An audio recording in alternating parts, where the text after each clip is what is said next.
राजधानी रांची स्थित भाजपा प्रदेश कार्यालय में भाजपा के प्रदेश प्रवक्ता अजय शाह के द्वारा प्रेस वार्ता को संबोधित किया गया। इस संवाददाता सम्मेलन के माध्यम से हेमंत सोरेन सरकार की स्वास्थ्य व्यवस्था के विभिन्न बिंदुओं पर राजनीतिक प्रतिक्रिया व्यक्त करते हुए जमकर निशाना साधा गया। प्रदेश प्रवक्ता ने झारखंड उच्च न्यायालय की हालिया टिप्पणी का उल्लेख करते हुए बताया कि रिम्स में डॉक्टर, प्रोफेसर, नर्सों और चतुर्थ श्रेणी के कर्मचारियों की भारी कमी है। उन्होंने आरोप लगाया कि सरकार अस्थायी नियुक्तियों से बचते हुए आउटसोर्सिंग का रास्ता अपना रही है, जो न केवल अव्यवस्था को जन्म देती है बल्कि संविधान के अनुच्छेद 15 और 16 के मूल आत्मा का भी उल्लंघन करती है। उन्होंने कहा कि रिम्स में जरूरी उपकरण जैसे एक्सरे, अल्ट्रासाउंड और सीटी स्कैन मशीन लंबे समय से खराब पड़े हुए हैं। यहाँ तक कि मरीज को दी जाने वाली बुनियादी दवाइयां तक की भी भारी कमी देखी जाती है। वहीं रिम्स 2 के घोषणा पर सवाल खड़ा करते हुए प्रवक्ता ने आरोप लगाया कि सरकार की प्राथमिकता जन स्वास्थ्य नहीं बल्कि हजारों करोड़ों की इमारत बनवाकर कमीशन खोरी करना है। ये 500 बेड का हॉस्पिटल क्यों वहीं का वहीं पड़ा हुआ है? यानी एक हॉस्पिटल का स्ट्रक्चर आपने खड़ा कर दिया 500 बेड का, इसको पूरा आप नहीं कर रहे हैं 13 सालों में, और आप कह रहे हैं कि एक नया रिम्स हम बनाएंगे। इस हॉस्पिटल का क्या हुआ जिसमें ऑलरेडी जो है 500 करोड़ से ज्यादा सरकार ने खर्च कर दिए हैं?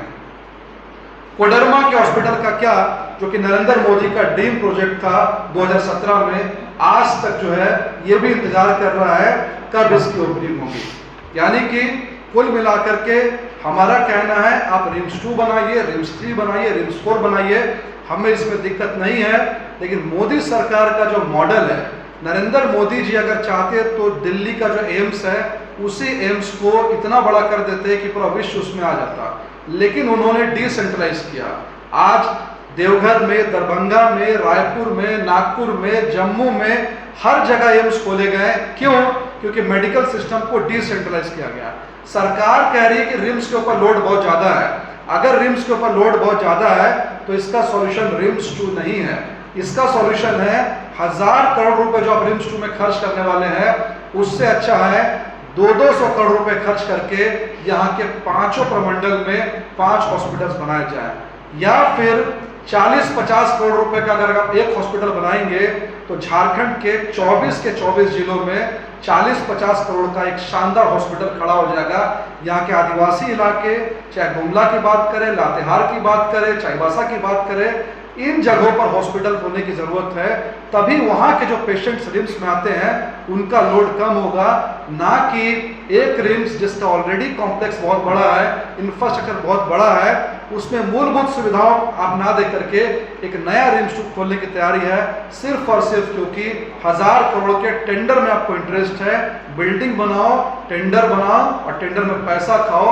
स्वास्थ्य में अगर आपको इंटरेस्ट होता तो ऑलरेडी रिम्स को आप दुरुस्त करते, सिक्योरिटी के इश्यूज को दुरुस्त करते, और झारखंड के जो ग्रामीण इलाके हैं जहाँ पर आदिवासी जो है वापस आते हैं, अगर आप दूसरे जगह पर हॉस्पिटल और निडल तक लोगों को बाहर से लेना पड़ रहा है, यानी कि जिस अस्पताल का 450 करोड़ का बजट हो वहाँ सिरिंज लेने के लोगों को बाहर जाना पड़ रहा है, इससे ज़्यादा अफसोस की कोई बात जो है वो नहीं हो सकती है।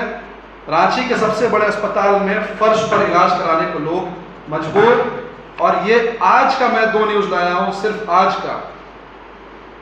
MGM अस्पताल जो जमशेदपुर का, जहाँ पर आग भी लगी थी, जहाँ पर खुली टंकी का जो पानी है इससे वहाँ के लोगों का भोजन बन रहा है।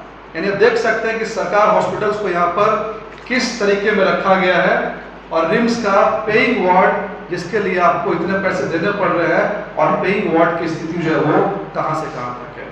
यानी बिल्कुल साफ है कि मीडिया रिपोर्ट्स भी यही कहती है, और कॉमन सेंस और आपका एक्सपीरियंस जो लोग रिम्स में गए होंगे वो भी साफ साफ कहता है कि रिम्स की हालत जो है कितनी बदहाल है।